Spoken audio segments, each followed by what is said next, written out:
Facebook could be a good thing. When it first started, it was good. It was good to connect people that were starting college or in college, and for you to keep in contact with your other peers that you met, and to meet some new friends on campus that you may have not met. You may not have met yet. And then as time went on, it started opening up, and it just got a lot. It just became a lot. And I try to minimize my my time on there. I don't go there a lot. I usually, if I share on Facebook, it's posting on another app and then sharing to Facebook. So very rarely do I go on Facebook. But yesterday I was on there, and I got a memory from a post that I did 11 years ago around this time.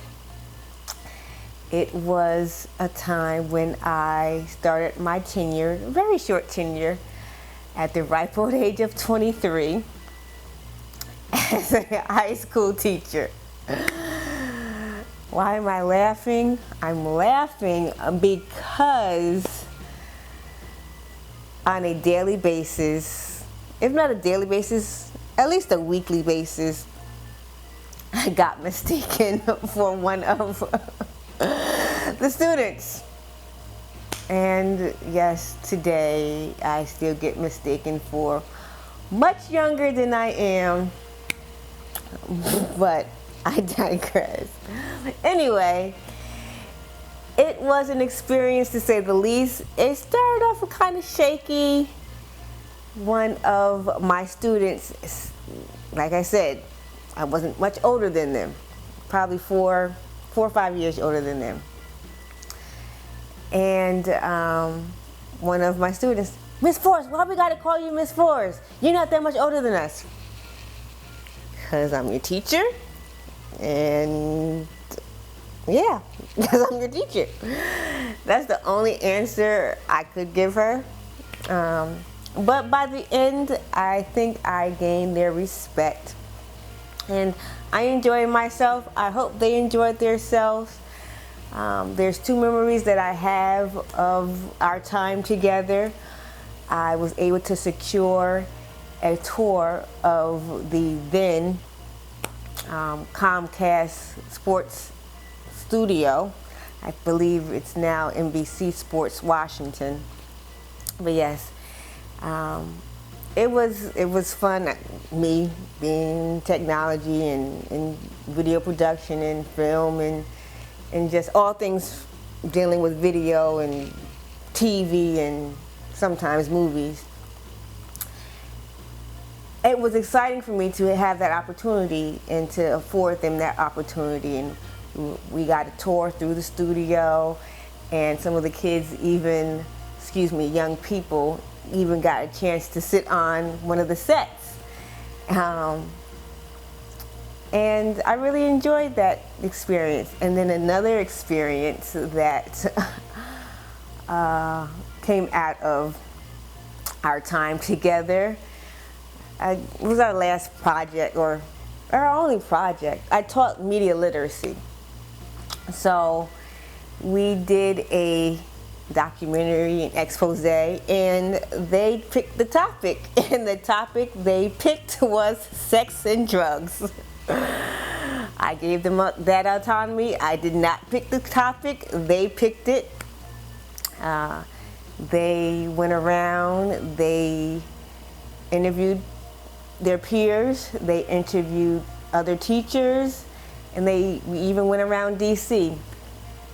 And I was in DC at the time. I don't know if I mentioned that, but yes, I was living in DC at the time.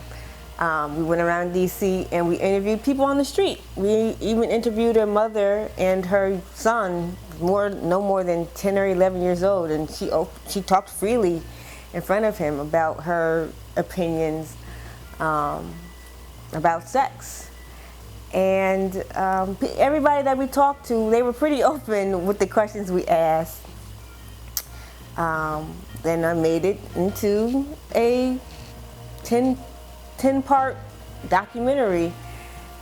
It is still on YouTube. I actually watched it yesterday. Found out that the first part, can't watch it because it contains copyrighted music. Sorry, but the bulk of it, the meat of it, is in the next 9 videos, next 9 parts. So if you want to take a look, it's called Taking the Covers Off Sex. I enjoyed looking back at it. It was fun. It made me laugh. Some of the parts you may not be able to understand what we're all saying because we're all talking at the same time, because it got very heated. Our conversation got very heated at the end and passionate, no pun intended. But they were very opinionated and wanted to be heard. And I'm just glad that I got to experience that. I'm glad they were open enough to accept that experience.